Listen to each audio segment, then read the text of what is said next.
Assalamualaikum warahmatullahi wabarakatuh. Alhamdulillahirabbil alamin. Wassalatu wassalamu ala asyrafil anbiya'i wal mursalin wa ala alihi wa sahbihi ajma'in. Subhanaka la ilma lana illa ma 'allamtana innaka antal alimul hakim. La haula wa la quwwata illa billahil aliyyil azim. Rabbi shrah li sadri wa yassir li amri wahlul 'uqdatam min lisani yafqahu qawli.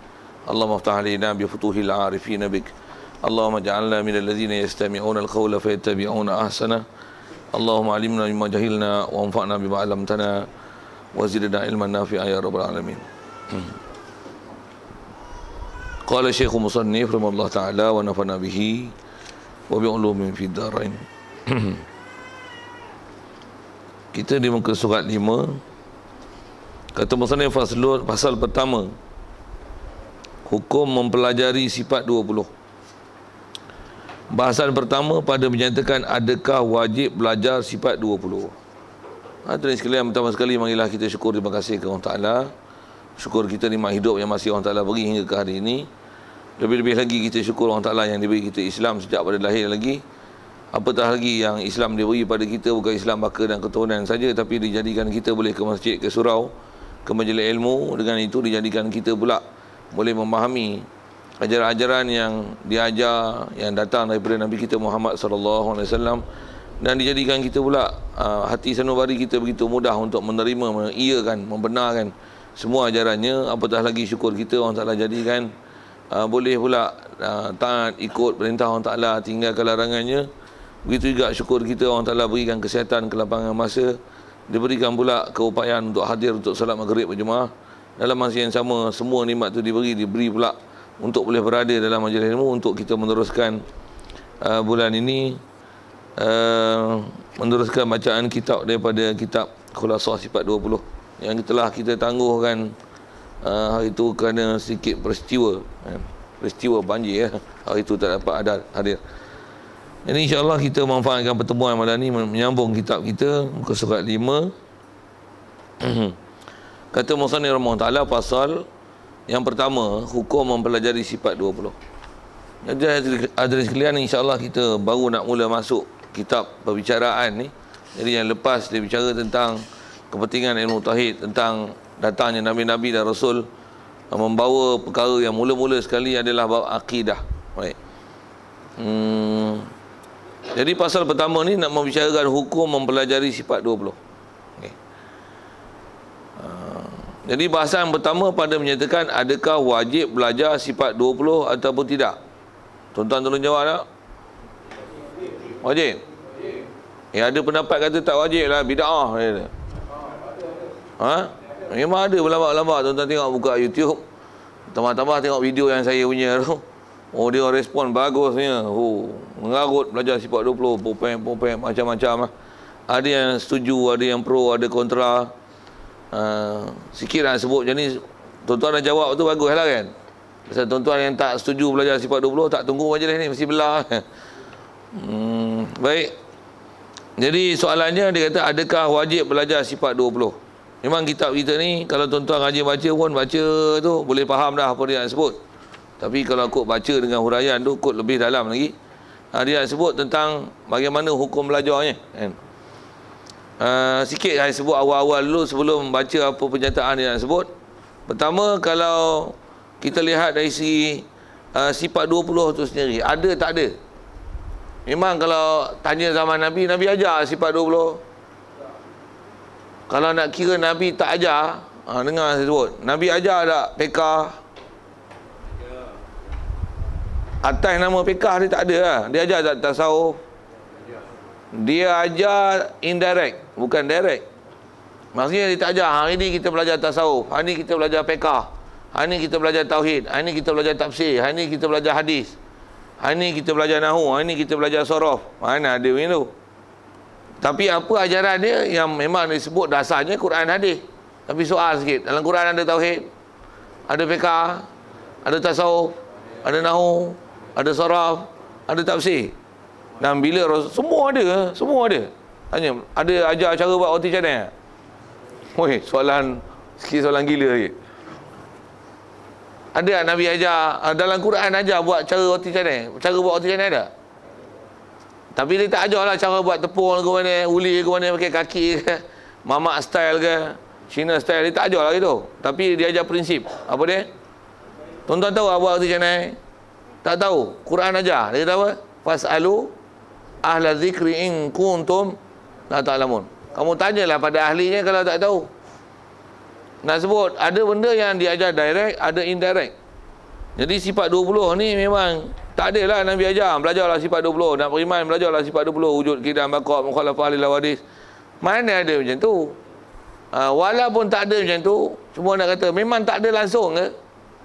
Yang ni yang dia nak sebut dan dia nak bagi huraian. Jadi kalau ada orang menafikan sifat 20 ni, pertama nak sebut gini lah, tak apa cerodik. Itu je.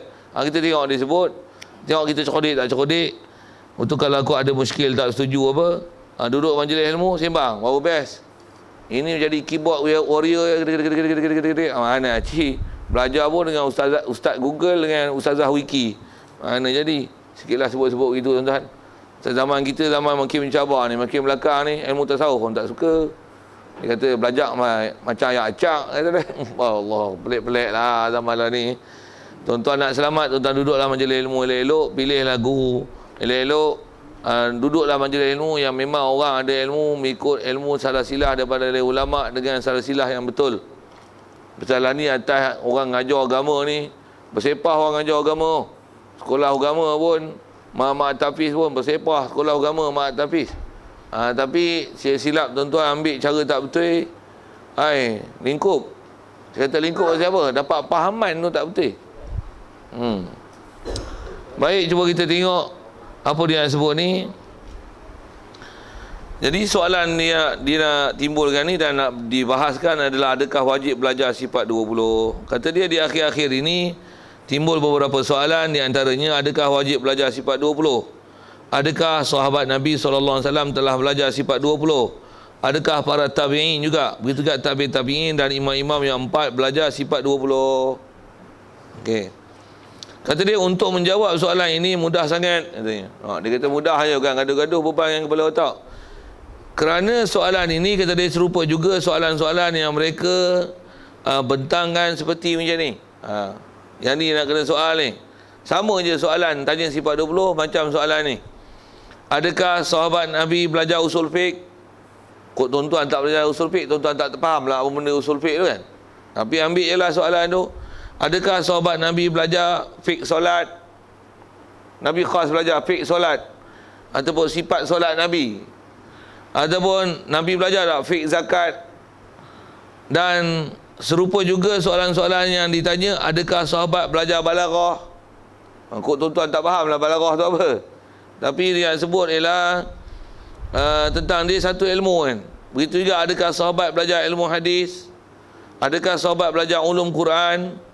Perkara yang sama juga kata dia seperti soalan ni, adakah sahabat belajar nahu, belajar saraf, balaghah, mantik, belajar engineer, tambah kalau tambah akademik ni, belajar tak bahasa Malaysia, geografi, lagi belajar alif bata. Sahabat belajar alif bata. Tak bisa dengar pun sahabat belajar alif bata. Tahu-tahu belajar Quran je. Jadi kalau nak soal tu jangan soal satu, ya soal semua. Sahabat belajar qiraat, Nabi ajar qiraat.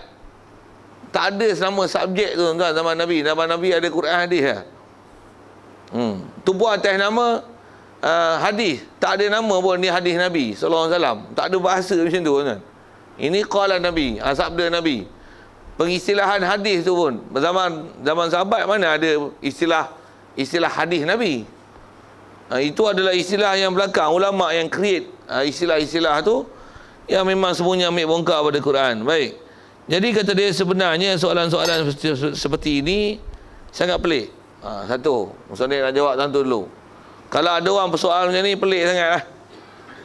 Dan tidak bijak cara berfikir. Awal-awal dia saya punya bahasa mudah bodoh. Orang tanya macam ni bodoh sangat. Pasal apa? Kerana tidak ada siapa pun yang mengatakan bahawa sahabat belajar ilmu-ilmu tersebut dengan makna belajar satu bab. Sahabat memang tak belajar satu-satu bab.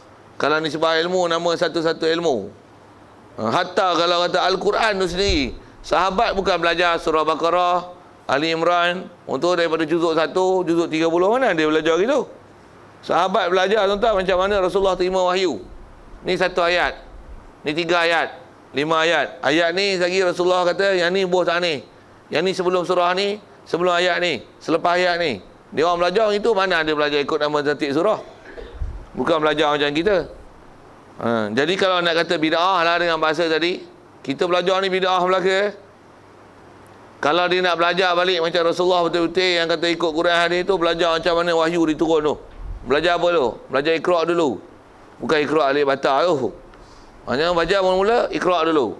Lepas tu mana ayat Quran turun dulu. Last kali belajar yang selalu masyhur duk dengar, al-yawma akmaltu lakum. Baca ayat itu last. Tapi belajar gitu, kita belajar gitu tak ada orang belajar itulah tuan-tuan. Baik. Jadi sahabat memang tak belajar satu bab seperti apa yang berlaku pada hari ni.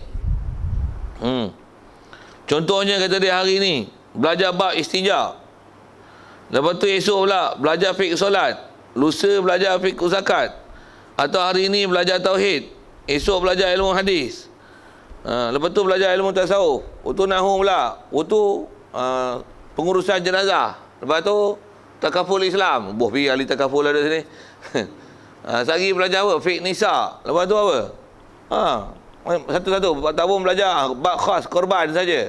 Lepas tu sambut Maulid Rasul pula. Habis tu Isra Mi'raj pula. Ada ke zaman Nabi Ini zaman Nabi pun ada tu. Sahabat, memang sahabat tak ada. Baik. Kerana kata dia bab-bab yang kita belajar yang hari ini telah berlakunya selepas beberapa lama sahabat telah wafat. Jadi kaedah istilah ilmu, kaedah nak bab-bab kan, bab dalam ilmu tersebut, semua ni berlaku setelah Rasulullah wafat, sahabat wafat, tabi'in wafat. Kemudian ni tengok orang makin tumpul cara nak mengambil faham daripada Quran hadis, maka ulama create satu-satu ilmu. Keluar kan mana dia tauhid dalam Quran dan hadis, buat keluar semua. Lepas tu buat kesimpulan.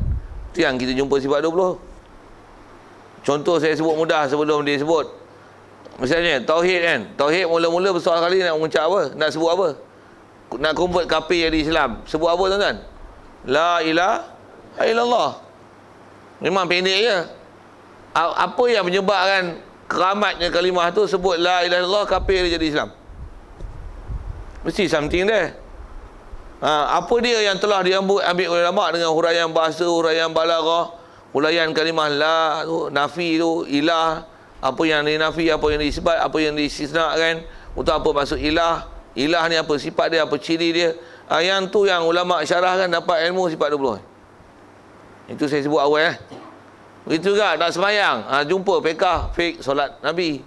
Untuk solat je ke? Lepas tu keluar bab zakat. Himpun satu tu. Punya bab muamalat tu. Nanti yang ulama belakang himpun satu kitab namanya bab fiqh. Fiqh pun jadi istilah untuk ambil bab ibadat, muamalat, munakahat, jinayat. Untuk tu yang nama fiqh. Kalau ikut fiqh, nama Rasulullah fiqh umum. Tauhid pun fiqh, tasawuf pun fiqh, qiraat pun fiqh. Pasal fiqh maksudnya faham. Rasulullah pernah isyarat, man yuridillahu bihi khairan yufaqihu fid din. Siapa yang Allah Taala nakkan kebajikan dia, Allah Taala bagi faham dia dalam agama. Ada perkataan yufaqihu.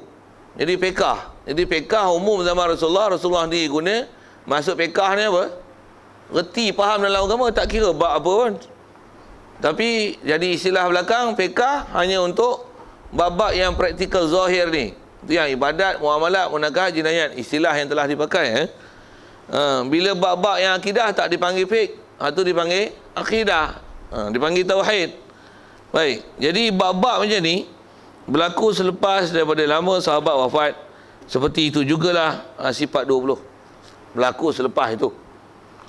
Baik, jadi di atas nak jawab soalan tu, sahabat belajar tak sifat 20, belajar tak qiraat, belajar tak fiqh, belajar tak zakat, satu-satu bab.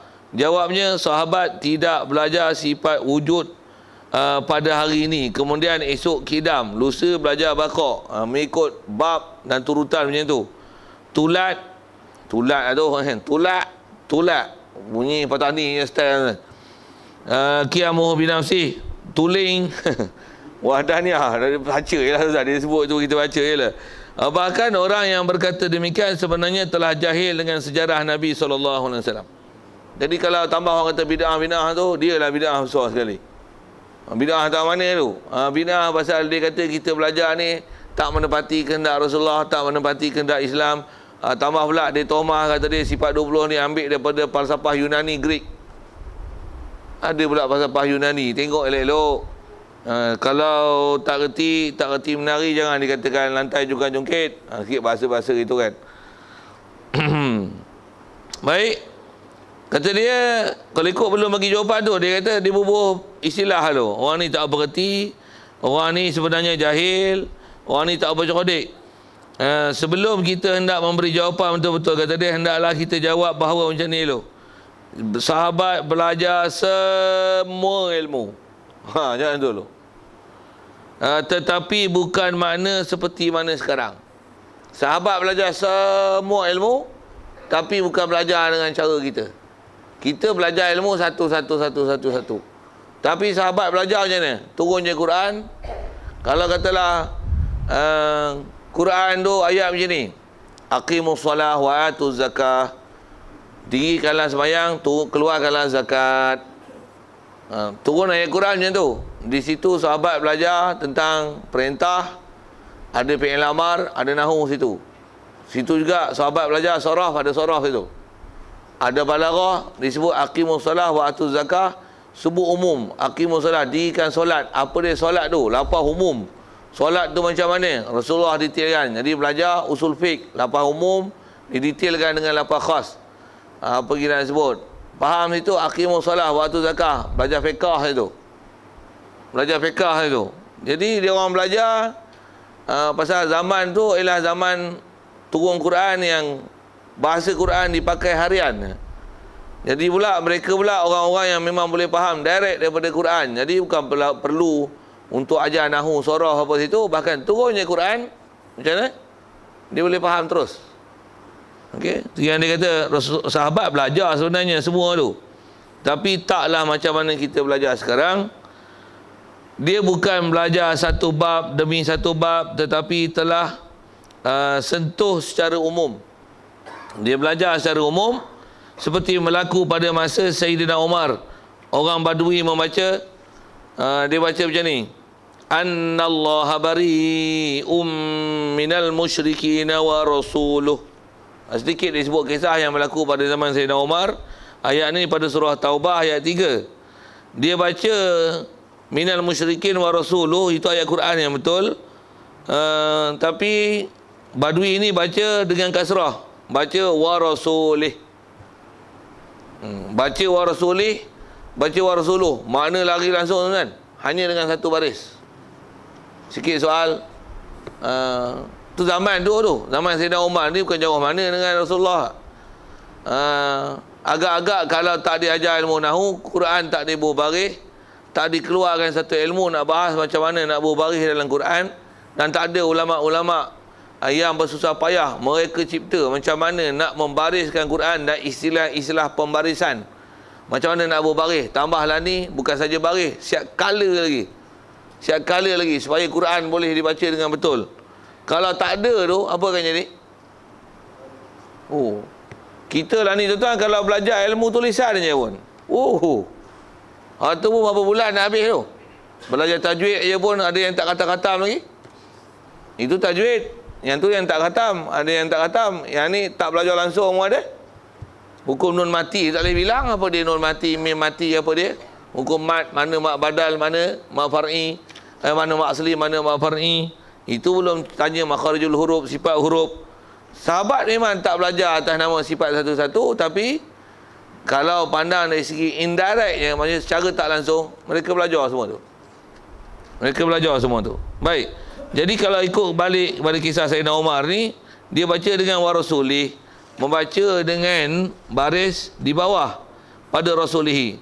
Kata dia ini adalah dalam masalah bahasa Arab yang menjejaskan makna ayat tersebut. Baca salah, makna salah tu. Saya tak cadang nak syarah tafsir salah tak salah tu, tapi dia sebut salah baris tu menyebabkan salah makna. Itu satu peristiwa. Begitu juga ada orang cuba soal Imam Malik radhiyallahu anhu, apakah makna al-istiwa. Jadi zaman Imam Malik pun orang dah tanya. Imam Malik ni antara tabi'in, yang jadi imam mazhab yang terkenal nama dia, Malik bin Anas. Bila orang tanya tentang istiwa, jadi zaman tu istiwa orang tak apa nak faham. Apa dia? Zaman siapa tuan? Zaman Imam Malik tu. Bukan zaman Najib. Boh pilih nama Najib tu. Lalu Imam Malik radhiyallahu anhu marah kepadanya. Imam Malik marah tu. Tanya tu naik angin selalu. Pasal apa? Tanya yang kalau ikut dari segi umum zaman tu, dengan ilmu tersebar, dengan Tok Guru pun masih ramai, para sahabat pun masih ramai untuk diambil ilmu padanya, boleh kita tanya makna istiwa. Jadi faham tu apa? Ada orang yang dah tak apa betul lah fahaman tentang akidah, tentang apa makna istiwa tu. Istiwa tu ambil pada Quran Ar-Rahman alal arsy istawa tu lah. Daripada istawa, yastawi, istiwaan. Baik. Dia terus marah kepadanya. Ini pada masalah i'tiqad.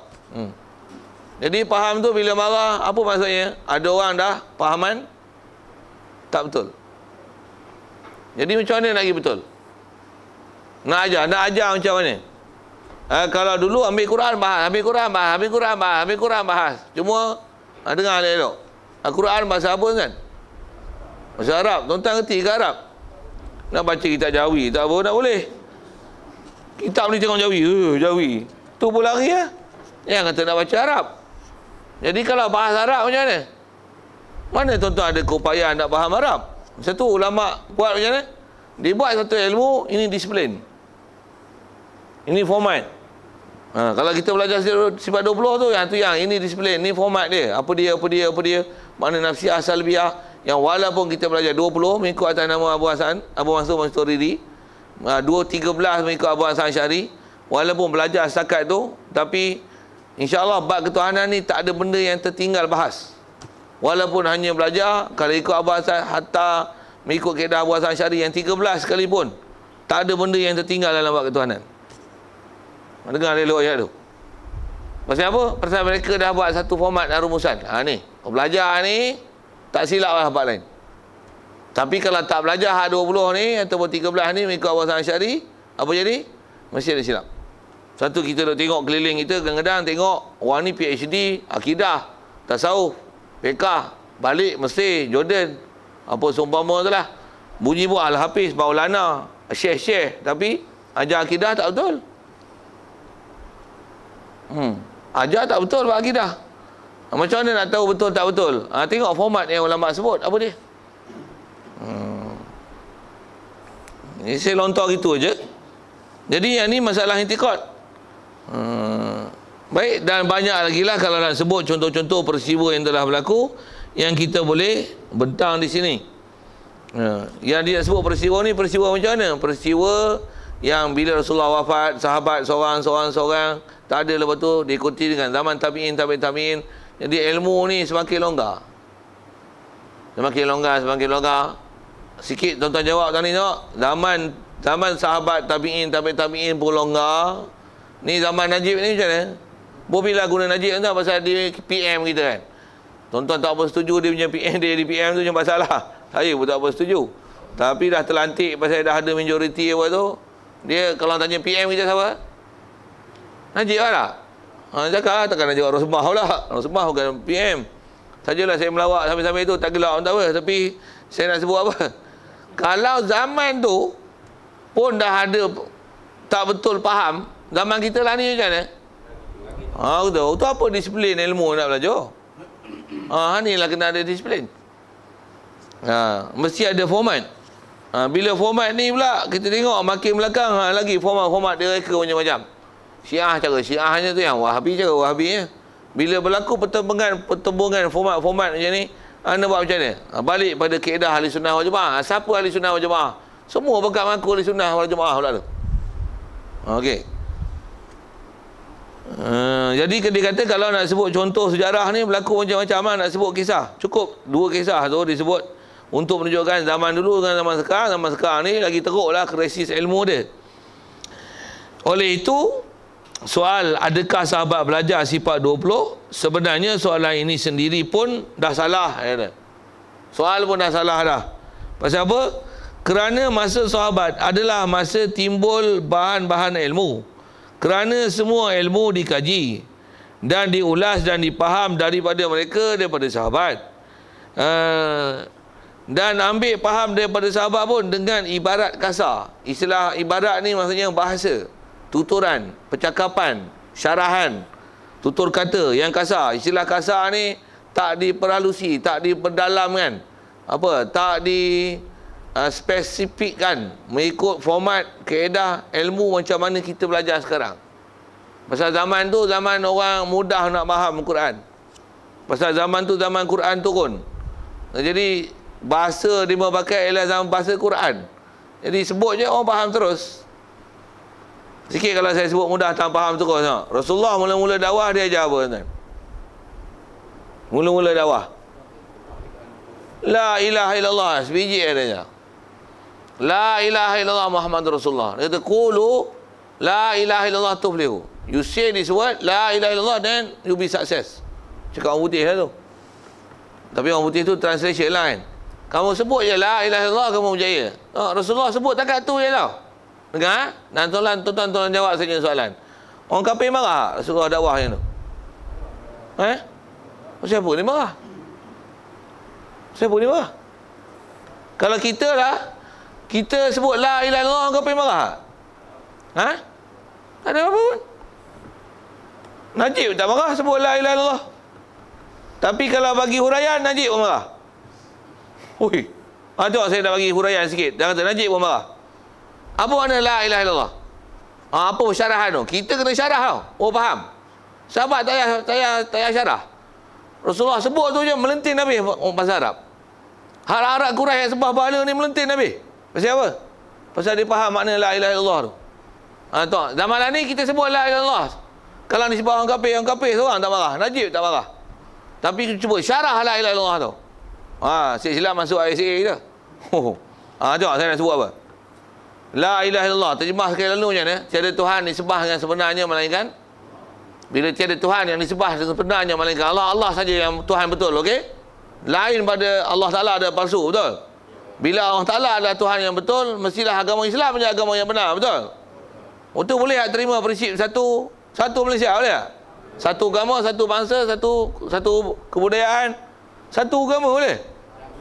Tak boleh. Mana boleh join semua? Boleh tak raikan tai pusam? Pasal apa? La ilaha illallah. Allah is the only one. He is the one and only. He is the only one and the only true God. No other God except Allah. Kalau syarah macam tu macam mana? Najib marah, Hindu marah, Menggali marah, Cina marah, semua marah. Hindu kata apa? Lu ingat lu orang saja, satu orang sajalah mau masuk syurga. Kita orang tak boleh masuk syurga kan? Dia marah lah. Pasal apa? Pasal kita syarah. Kalau tak syarah macam mana? Tak marah sikit. Pasal apa tak marah? Jawab.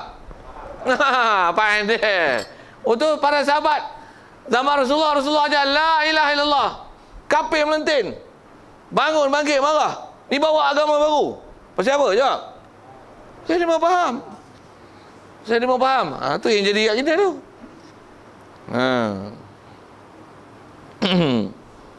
Jadi kalau tengok dengan kisah itu diulas. Jadi apa yang disebut oleh Rasulullah sendiri, begitu juga sahabat, dengan disebut ibarat-ibarat kasar. Istilah kasar ni maksudnya ayat-ayat umum yang tak diberi penitilan. Yang nak bagi detail tu siapa? Ulama kemudian lah detailkan satu. Detail pun bukan detail ikut kepala sendiri kan. Semuanya ada kaedah dan format, ada disiplin. Pasal bila sebut ilmu tuan-tuan, dia ada disiplin. Macam mana kalau saya sebut ilmu baris harap ya tuan-tuan, disiplin dia cukup ketat. Macam mana kalau kita ambil Quran, macam kita duk baca ni, kalau kita tak pernah belajar cara bacaan wajah lain daripada yang kita duk baca, kiraat Asim, riwayat Hafs, kita tak tahu disiplin kiraat. Bila kita belajar kiraat tuan-tuan, jangan main tu. Jangan main nak maksud saya apa? Bukan boleh baca tak ketahuan. Walaupun dengan saya bagi contoh bacaan. Saya bagi contoh bacaan aja. Katalah ada orang baca macam ni, Fatihah. Kita baca ni mesti baca macam ni. Ihdinas siratal mustaqim. Shad, boleh? Boleh tak baca macam ni? Ihdinas siratal mustaqim. Saya baca apa tu? Sin. Boleh tak baca sin? Ada